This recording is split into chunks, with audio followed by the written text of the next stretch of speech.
உலகெங்கிலும் நடக்கும் முக்கிய நிகழ்வுகளை குறுஞ்செய்தி வடிவத்தில் தெரிந்து கொள்ள ஆதன் செயலியை டவுன்லோட் செய்யுங்கள். ஆதன் செயலியை டவுன்லோட் செய்ய டிஸ்கிரிப்ஷனில் உள்ள லிங்கை கிளிக் செய்யவும். சிக்கல்ல போய் அந்த பன்னீர் ரோஜாவை வேர்வையில் தொடச்சி கொடுப்பான். அதை வாங்கி சாப்பிட்டீங்கன்னா எழுதி வச்சுக்கோங்க, பிறவியே வராது. எவ்வளவு கஷ்டம் இருந்தாலும் சரி, அதெல்லாம் இந்த ஜென்மத்தோடு போயிடும், அவ்வளோதான். அதுக்கப்புறம் இந்த ஆத்மா முருகன்கிட்ட போயிடும். எந்த நிலையிலையும் பயப்பட வேணாம். நோய் அணுகாருங்கிறார். யமனுடைய பாசக்கயிறு உங்கள் கிட்டேயே வராதுங்கிறார். எந்த விதமான பாதிப்பும் வராது. கந்தரங்காலத்தில் ஒரே ஒரு பாட்டு படித்தா போதும். தினமும் காலையில் எந்திரிங்க, முருகப்பெருமான் படத்துக்கு முன்னாடி போய் இந்த ஒரு பாட்டை சொன்னால் போதும். செயல்பட்டு அழிந்தது செந்தூர் வயற்பொடின்னு உங்கள் தலையெழுத்து மாறும். எழுதி வச்சுக்கலாம். நீங்கள் வேணால் எந்த பேப்பரில் வேணால் நான் சைன் போட்டு தரேன். ராகு தசையா சனி தசையா ஏழ்ற எதுவுமே பழிக்காது. அருணகிரிநாதர் சொல்கிறார், கந்தர் அலங்காரம் படித்தா அது எதுவுமே பழிக்காதுங்கிறார். நாள் என் செய்யும், வினைதான் என் செய்யும், என்னை நாடி வந்த கோல் என் செய்யும், கொடுங்கூற்று என் செய்யுங்கிறார். நீங்கள் முருகரை பூஜை பண்ண மயில் நம்மளை சுற்றி பறக்கக்கூடிய உணர்வு நம்மளுக்கு வரும். உங்கள் விதி எவ்வளோ மோசமாக வேணா இருக்கட்டுமே, முன்கதையை சுருக்கம் எவ்வளவு நாற்றமடிக்கக்கூடியதாக இருந்தாலும் பரவாயில்ல. இன்று புதிதாய் பிறப்போம். இந்த நிமிஷத்துலேருந்து நீங்கள் முருகனை நம்பினீங்கன்னா உங்கள் வாழ்க்கை மாறும். அரோஹரானா, அரணே என்னை காப்பாற்று, சிவனே என்னை காப்பாற்று, சிவனே என்னை காப்பாற்று. சிவன் யாருன்னா முருகப்பெருமான் தான். அதனால தான் சிவனுக்கு அண்ணாமலையானுக்கு அரோகராங்கிறோம், முருகனுக்கும் அரோகராங்க. இந்த வாழ்க்கை யாருக்கெல்லாம் சுமையாக இருக்கோ, தூக்கிட்டு போக முடியாமல் தவிக்கிற அத்தனை மக்களுக்கும் சும தெரியாமல் வாழ்க்கை மாறணும்னா அரோகரான்னு சொல்லணும். முருகனுக்கு அரோகரான்னு சொல்லிட்டு தொடங்கணும்னா வாழ்க்கையில் சுமையே தெரியாது. ஆதன் ஆன்மீகம் நேயர்களுக்கு வணக்கம். நான் உங்கள் விஜய் பிரியா. ஆன்மீகம் தொடர்பான சந்தேகங்களுக்கு நம்ம ஒவ்வொரு நாளும் தீர்வு கொடுத்துட்ருக்கோம். அந்த வகையில் இன்றைக்கி நம்ம கூட யார் இணைஞ்சிருக்காங்க அப்படின்னு பார்த்தீங்கன்னா, முருகருடைய அற்புதங்களை நம்ம எக்கச்சக்கமாக நிறைய விஷயங்கள் கேள்விப்பட்டிருக்கோம். அதை பற்றி நமக்காக முழுவதுமாக விவரிக்கிறதுக்காக பேராசிரியர் விஜயகுமார் அவர்கள் தான் நம்ம கூட இருக்காங்க. அவங்கக்கிட்ட முருகருடைய அதிசயங்களை பற்றி நிறைய கேட்டு தெரிஞ்சுக்கலாம். வணக்கம். சிக்கல்கிட்ட தாய்கிட்ட இருந்து ஒரு வேல் வாங்கியிருப்பாங்க. சரி, அந்த இதை பற்றி இப்போவும் அவருக்கு வேர்க்கிறதா சொல்கிறாங்க. அந்த ரூம் ஃபுல்லாமே வியர்க்கும் அப்படிங்கிற மாதிரி அதற்கான காரணமே இன்னும் அவருக்கு வியர்க்கிறதுக்கான காரணம். அதாவது நம்மளுடைய பாரத தேசத்தில் சுவாமி இருக்கிறார் அப்படிங்கிற, கடவுள் இருக்காருங்கிறதுக்கு சாட்சி தான் இதெல்லாம். நீங்கள் ஏன் கடவுள் நிரூபிக்கணுமான்னு கேட்டால் அப்படின்னா, அவர் நிரூபிக்கிறது கிடையாது. இதெல்லாம் தானாக நடக்கிறது. நம்மளுக்கு இது மிகப்பெரிய அற்புதம். ஆனால் சுவாமிக்கு அது ரொம்ப இயல்பு. சிக்கலில் மட்டும் கிடையாது, திருச்செந்தூர்லேயும் வேர்க்கும். திருச்செந்தூரில் என்னென்னா, ஆங்கிலேய கலெக்டர் ஒருத்தர் முருகனுக்கு வேர்க்கிறத பார்த்து அவருக்கு வெள்ளியில் அதிசயப்பட்டு போயிட்டார். இப்படி வேர்க்குமா அப்படின்னு. அப்போ அவர் ஒரு புத்தகத்தில் எழுதியிருக்கிறார், இந்திய தேசத்தினுடைய கடவுள் சிலைகள் சாதாரண மண்ணினாலோ உலோகத்தினாலோ செய்ததல்ல, அது உயிரோட்டமுள்ள கடவுளின் உடம்பு அப்படின்னு எழுதியிருக்கிறார் புத்தகத்தில். அதை பார்த்துட்டு ஆங்கிலேய கலெக்டர் திருச்செந்தூர் முருகன் மேலே அவ்வளவு பக்தி. அதனால் வெள்ளியில் பாத்திரமெல்லாம் செஞ்சு, பூஜை பாத்திரம், மணி இதெல்லாம் செஞ்சு முருகனுக்கு காணிக்கையாக கொடுத்துருக்குறார். இன்றைக்கி அந்த பாத்திரமெல்லாம் அங்கே இருக்குது. ஏன் வேர்க்குது அப்படின்னா, ஆற்றல். சுவாமி வெப்பமயம், உடம்பு வெப்பமாகிறது. இப்போ உதாரணத்துக்கு நீங்கள் என்ன சொல்கிறது, ஒரு உச்சகட்ட நிலை, பதட்ட நிலை, இல்லை தியானம் பண்ணும்போது சில பேர் பார்த்தீங்கன்னா உடம்புக்குள்ளே இருக்க தியானம் பண்ணும்போது உடம்புக்குள்ளே இருக்கக்கூடிய அந்த உஷ்ணம், நெருப்பானது ஒரு கட்டத்துக்கு மேலே அப்படியே காம்ப்ரமைஸ் உள்ள ஒரு கிட்ட நெருங்கி திரட்டுவது. ஒரு கட்டத்துக்கு மேலே உடம்புல இருக்க அந்த நெருப்பை திரட்டி அந்த இதயத்துக்கு மத்தியில் வைக்கும்போது உடம்பு தானாக சூடாக ஆரம்பிச்சிடும்.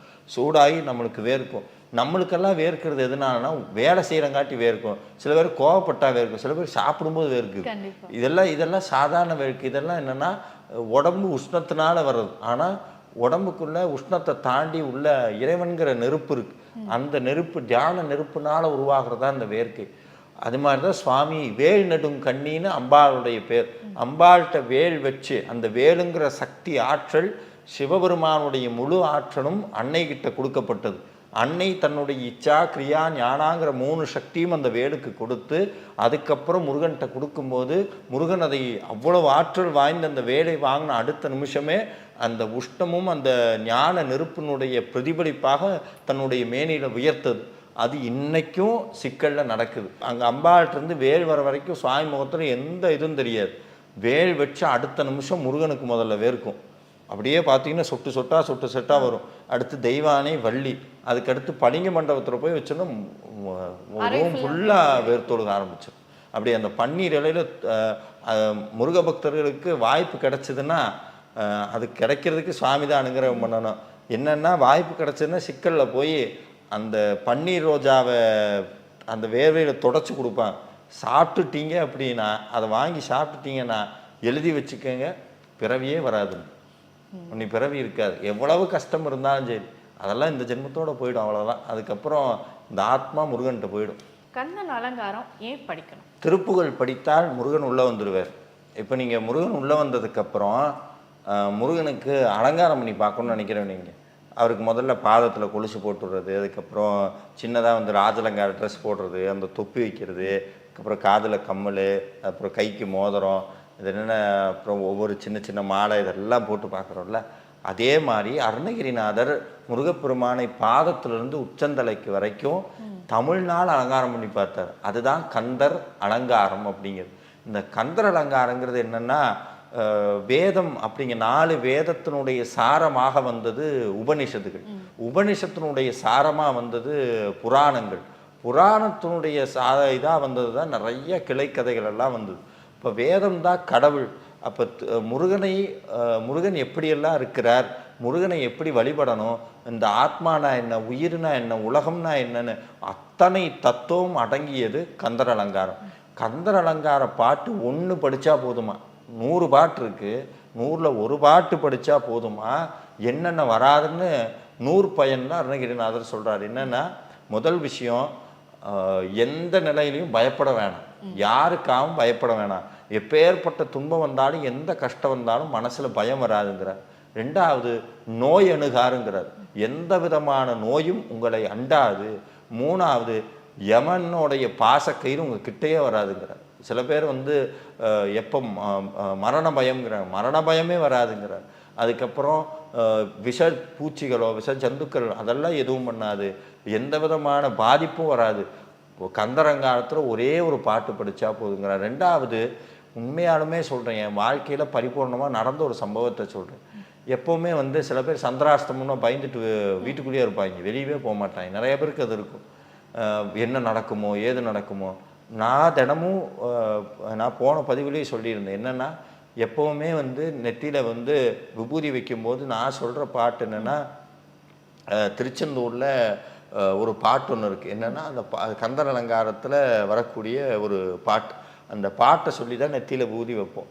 என்னென்னா, எனக்கு எப்பேற்பட்ட மோசமான தலையெழுத்து இருந்தாலும் தலையெழுத்தை அந்த விபூதிங்கிற அந்த முருகப்பெருமானுடைய விபூதி அந்த தலையெழுத்தை அழிச்சிரும் அப்படிங்கிறது தான் அந்த பாட்டினுடைய அர்த்தமாக நான் வச்சு தினமும் வைக்கிறது. என்னென்னா, செயல்பட்டு அழிந்தது செந்தூர் வயற்பொழில் தேங்கடம்பின் மால்பட்டு அழிந்தது பூங்கொடியார் மனம் மாமையிலோன் வேல்பட்டு அழிந்தது வேலையும் சூரனும் வெற்பும் அவன் கால் பட்டு அழிந்தது என் தலைமேல என் கையெழுத்து, என் தலையெழுத்து முருகப்பெருமானுடைய பாதம் அழிச்சிரும், தலையெழுத்து முருகப்பெருமான் பாதம் அழிச்சிரும் தான் தினமும் நெத்தியில் விபூதி வைக்கிறது.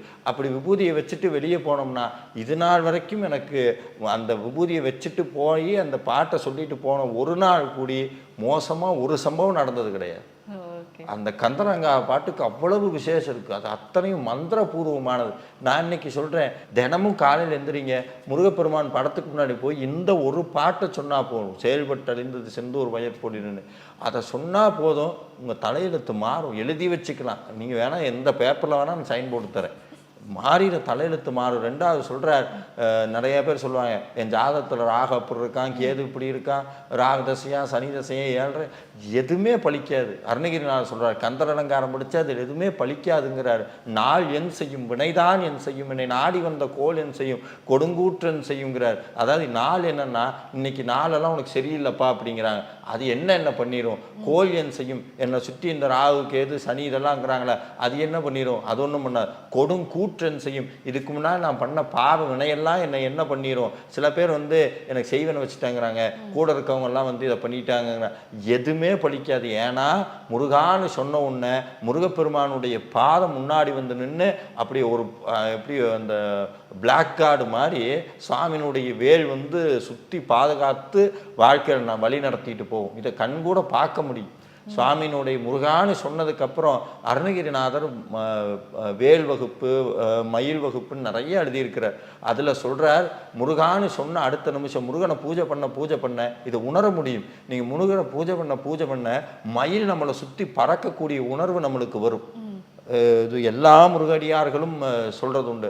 நான் பொதுவாக சொல்கிறது இன்னொன்று, வேல் மாறல்னு ஒரு பதிகம் ஒன்று இருக்குங்க. நான் முன்னாடியே சொல்லியிருக்கேன். அருணகிரிநாதர் எழுதிய வேல் வகுப்பை வள்ளிமலை சச்சிதானந்த சுவாமிகள் வேல் மாறல்னு எழுதி கொடுத்தார். அந்த வேல் மாறல் படிக்க கையில் நம்ம கையில் வேல் வந்து நிற்கிறது நம்மளுக்கே தெரியும், நம்ம உணரலாம். இது நீங்கள் வந்து உங்களுடைய கற்பனைன்னு இதெல்லாம் சொல்லலாம். ஆனால் அந்த உஷ்ணம் நம்மளுக்கு தெரியும், கையில் வேல் வந்திருக்கு அப்படின்னு. திருத்தணியில் உதித்தருளும் ஒருத்தன் மகன் விருத்தன் என் உலத்தில் உரை கருத்தன்மை நடத்து குகன்வேலே சொல்லற்கரிய திருப்புகளை உரைத்தவரின் அடுத்த பகை உருக்கியல அறத்த நிலை காணும்னு சொல்ல சொல்ல சொல்ல சொல்ல அது வந்து பார்த்தீங்கன்னா அது திருப்ப வந்துக்கிட்டே இருக்கும். அது ஒரு கட்டத்துக்கு மேலே உடம்பு உஷ்ணமாகி மயில் பறக்கிறது தெரியும், கையில் வேல் வந்து நிற்கிறது நம்மளையாமே நம்மளுக்கு தெரியும். அப்படி இதை பல தடவை நான் உணர்ந்திருக்கிறேன். நான் மட்டும் இல்லைங்க, யாரெல்லாம் வேல்மாறல் படிக்கிறாங்களோ அவங்களுக்கெல்லாம் அது நடக்கும். அதுதான் அதோடைய கந்தர் அலங்காரம் வந்து எப்படி சொல்கிறது, ஒரு மிகப்பெரிய ஒரு கவச குண்டலம் மாதிரி. திருப்புகள் ஒன்றுன்னா கந்தர் அலங்காரம் ஒன்று, கந்தர் அனுபூதி அதே மாதிரி தான், வேல்மாறல் அதே மாதிரி தான். அருணகிரிநாதர் சொன்ன ஒவ்வொரு வார்த்தையும் இந்த வாழ்க்கையை மாற்ற வல்ல மருந்து. Okay sir. அதாவது ஒருத்தருடைய ஜாதகத்துல கட்டம் சரியில்லை அப்படின்னு சொன்னா கூட அவருக்கு பாதுகாப்பா முருகர் வந்து கண்டிப்பா நிற்பாரு. அதை நான் நம்ப வேண்டாம்னு சொல்லலை, தலையில ரொம்ப எல்லாம் ஏத்திக்க வேணாம். அதுதான் நம்ம விதியை மாத்துறதுக்கு ஒரு வழி இருக்கு. முருகனுடைய பாதம். உங்க விதி எவ்வளவு மோசமா வேணா இருக்கட்டுமே, முன்கதையை சுருக்கம் எவ்வளவு நாற்றமடிக்கக்கூடியதாக இருந்தாலும் பரவாயில்ல, இன்று புதிதாக பிறப்போம். இந்த நிமிஷத்துலேருந்து நீங்கள் முருகனை நம்புனீங்கன்னா உங்கள் வாழ்க்கை மாறும். நம்புறதுன்னா சந்தேகம்லாம் நம்பணும். நிறையா சோதிப்பார், கொஞ்சம் அந்த சோதனையெல்லாம் கிடையாது, நிறையா சோதிப்பார். ஏன்னா சாதாரண போஸ்டிங்க அது. முருகனுடைய பக்தனாக மாறுறது சாதாரண போஸ்டிங் கிடையாது, நிறைய சோதிப்பார். எந்த சோதனையிலையும் நீ அதை சொல்லணும், முருகன்ட்ட சொல்லணும், நீ எவ்வளோ வேணால் சோதிச்சுக்க, உன் பாதத்தை விடுற மாதிரி ஐடியாவே கிடையாது. இதே கிடையாது. நீ செத்தாலும் இந்த உயிர் உன்ட்டு தான் போகும். அதான் சொல்லுவேன், அந்த பாட்டு கூடி வரும் என்னென்னா, காற்றடித்து என் வாழ்க்கை கலைந்து விட்டால் முருகையா போற்றுவேன் திருவடியின டிஎம்எஸ் பாட்டு ஒன்று வரும். நீ என்னென்ன இந்த கற்பனை என்றாலும் சில பேர் சொல்லுவாங்க அதெல்லாம் கற்பனை, சில பேர் சொல்லுவாங்க இது கற்சிலை. கற்பனை என்றாலும் கற்சிலை என்றாலும் கந்தனை உன்னை மறவே. அதுதான் இது. Okay sir. ஸோ அதே மாதிரி நம்ம முருகா அப்படின்னு சொன்னா கூப்பிட்ட குரலுக்கு ஓடோடி வருவர் அப்படின்னு சொல்லிங்க. அதே மாதிரி நம்ம முருகனை மறக்க கூடாதுன்னு அரோகரா அப்படிங்கிற ஒரு வார்த்தையும் சொல்லுவோம். அதனுடைய அதிசயம் அரோகரா அப்படின்னு முதல்ல சொன்னவர் யாருன்னா திருஞான சம்பந்தர். அது முருகனுடைய அவதாரம். முருகனுடைய அவதாரம் அருணகிரிநாதர் சொல்றார். அருணகிரிநாதர் முருகன்ட்ட கேட்கிறார், நான் திருஞான சம்பந்தர் மாதிரி பாடணுங்கிறார். என்ன தெரியுமா பண்ணாருங்க, திருஞான சம்பந்தர் பாடின சந்தத்தை விட அதிகமாக பாட வச்சுட்டார். சந்தம் வைத்து பாடினது திருப்புகள் எல்லாம் வந்து நீங்கள் சிலெல்லாம் வந்து மெட்டுக்கு பாட்டுக்கு டியூன் சேர்க்கிறது, டியூனுக்கு பாட்டு எழுதுறதுங்கிற மாதிரி பாட்டும் டியூனும் சேர்ந்து பாடினவர் அருணகிரிநாதர். முத்தை திரு பக்தி திருநகை அத்தி கிரு சக்தி சரவண முக்திக்கு ஒரு இதெல்லாம் பார்த்தீங்கன்னா எல்லாமே சந்தத்தோடு அமைஞ்சிருக்கும். அப்படி முதல்ல அரோகரான்னு சொன்னது திருஞான சம்பந்தர். அரோகரானா அரணே என்னை காப்பாற்று, சிவனே என்னை காப்பாற்று, சிவனே என்னை காப்பாற்று. சிவன் யாருன்னா முருகப்பெருமான் தான். அதனால தான் சிவனுக்கு அண்ணாமலையானுக்கு அரோகராங்கிறோம், முருகனுக்கும் அரோகராங்கிறோம். முருகனுக்கு அரோகரான்னு சொன்னால் நான் முருகா என்னை காப்பாற்று, முருகனே சிவனே என்னை காப்பாற்றுன்னு அர்த்தம். அந்த சுமை திருஞான சம்பந்தர் சுமந்துட்டு போகும்போது ஏழேலோ ஐலசா இந்த மாதிரி ஏதோ ஒன்று சொல்லிட்டு போயிருக்கிறார். ஏன்பா அர்த்தமில்லாத வார்த்தையை சொல்கிறீங்க திருஞான சம்பந்தர், ஏன் அர்த்தமில்லாத வார்த்தையை சொல்கிறீங்க, சிவனே என்னை காப்பாற்றுன்னு சுமந்துட்டு போங்க, அரோகரான்னு சொல்லுங்க அப்படின்னு. என்னன்னா இந்த வாழ்க்கை யாருக்கெல்லாம் சுமையாக இருக்கோ, தூக்கிட்டு போக முடியாமல் தவிக்கிற அத்தனை மக்களுக்கும் சும தெரியாமல் வாழ்க்கை மாறணும்னா அரோகரான்னு சொல்லணும். முருகனுக்கு அரோகரான்னு சொல்லிட்டு தொடங்கணும்னா வாழ்க்கையில் சுமையே தெரியாது. திருப்புகள் வந்து நம்ம எல்லாருமே முருக பக்தர்கள் வந்து படிக்கணும் அப்படின்னு, ஆனா அந்த திருப்புகளுக்கே வந்து பெயர் வைத்தது வந்து முருகர் அப்படிங்கிறத சொல்றாங்க. அது எந்த அளவுக்கு உண்மை, அதற்கான காரணம் என்ன? அதாவது முன்னாடியே சொன்ன மாதிரி திருப்புகள் வந்து ஆல்ரெடி இருந்திருக்கு, முன்னாடியே இருந்திருக்கு. அருணகிரிநாதர் மூலமாக உலகுக்கு வெளிப்பட்டது. அதுதான் உண்மை. திருப்புகழ் ஆல்ரெடி ஆதியில மந்திரமா இருந்து அருணகிரிநாதர் மூலமாக வெளிப்பட்டிருக்கு. அருணகிரிநாதர் கருவியா இருந்திருக்கிறார். அதுக்கு முதல் அடி எடுத்து கொடுத்தது முருகப்பெருமான். முத்தாக பாடு அப்படின்னு. என்னன்னா பொதுவாக சொல்றது உண்டு, சுவாமிக்கு ரொம்ப பிடிச்சது யாருன்னா அவருடைய பக்தர்கள் தானே. பக்தர்களை பற்றி பாடும்போது மட்டும் ஒரு சென்டென்ஸே கொடுப்பார். அடியாரை பற்றி பாடுனா உதாரணத்துக்கு தில்லைவாழ் அந்தனதம் அடியாருக்கும் அடியன்னு அடி எடுத்து கொடுத்தது சிவபெருமான். இவர் அடியாரை பற்றி பாடும்போது ஒரு சென்டென்ஸே கொடுத்துருவார். கடவுளை என்னையை பற்றி பாடுனா, ஆண்டவனை பற்றி பாடுனா ஒரு வார்த்தை தான் கொடுப்பார். என்னன்னா முத்தா பாடுன்னு சொல்லி முருகப்பெருமான் முதல் எடுத்து கொடுத்தார். அருணகிரிநாதர் பாட ஆரம்பித்தார். முத்தை திரு பத்தி திருநங்கைன்னு முழு பாட்டையும் பாடினதுக்கப்புறம் 12 ஆண்டுகள் தவம் இருந்தார். 12 ஆண்டுகள் ஏன் தவமாக இருந்தார் அப்படின்னா, சுவாமி சொன்னார், சும்மா இரு அருணகிரி. என்னன்னா சும்மா தவம் பண்ணு. சும்மானா நம்ம நினைக்கிற வேலை இல்லாமல் சும்மா இருக்கிறது. முருகான்னு நினச்சிட்டு ஆழ்ந்த தியானத்துக்கு போனதுக்கப்புறம் தியானமெல்லாம் முடித்து முருகப்பெருமான் திருப்பி அசரீரியாக தோன்றி அவர் சொல்கிறார், உன்னுடைய பிறவி இனிமேல் திருப்புகழ் பாடுவதுதான், திருப்புகழ் பாடுகன்னு அருணகிரிநாதர் பாடப்போகக்கூடிய பாட்டுக்கெல்லாம் சேர்த்து பேர் வைத்தது முருகப்பெருமான் தான். திருப்புகழ் பாடுன்னு உத்தரவிட்டது சுவாமி. முதலடி எடுத்து கொடுத்தது முருகப்பெருமான். பேர் வச்சது முருகப்பெருமான். பாட்டெல்லாம் எழுதி முடிச்சு சைன் போட்டு அத்தாரிட்டிஸ் கொடுத்ததும் முருகப்பெருமான். முருகருடைய அதிசயங்கள் கேட்க திகட்டாத ஒரு விஷயமா தான் இருக்கும். அவ்வளோ விஷயங்கள் எங்களுக்காக இந்த ஒரு பொன்னான நேரத்தை செலவிட்டதுக்கு நிறைய விஷயங்கள் அதுக்காக சொல்லியிருந்தீங்க. ரொம்ப நன்றி. நன்றி. அந்த வீடியோவை பார்க்குற அத்தனை பேருக்கும் முருகனுடைய அருள் என்னைக்கும் இருக்கும். நான் சொல்கிறது ஒன்று தான், எத்தனை ஜென்மம் புண்ணியம் எடுத்தமோ தெரியல, இந்த ஜென்மத்தில் மனுஷனாக பிறவி வாச்சிருச்சு. கை கால் தலை எல்லாம் சரியாக இருக்குது, பேசுகிறதுக்கு வாய்ப்பு இருக்குது, எல்லாம் இருக்குது. இந்த கந்த சஷ்டி வேறு வரப்போகுது. இந்த வாழ்க்கை ஒரு தடவை தான். ஒரே ஒரு தடவை முருகனை நம்புங்க, உங்களுடைய வாழ்க்கை மாறும். அதுக்கு சாட்சி எவ்வளவோ இருக்குது. திருப்புகழ் படிங்க, கந்தர் அலங்காரம் படிங்க, கந்தர் அனுபூதி பாடுங்க, வாயார மனசார முருகனை மனம் விட்டு கூப்பிடுங்க. ஓடோடி உங்கள் வீட்டுக்குள்ளே வந்து உட்காருவாருங்கிறதுக்கு சாட்சி தான் இதெல்லாம். இல்லாமல் முருகப்பெருமான் அத்தனை பேரையும் காக்கட்டும். வேலும் மயிலும் துணை. நன்றி.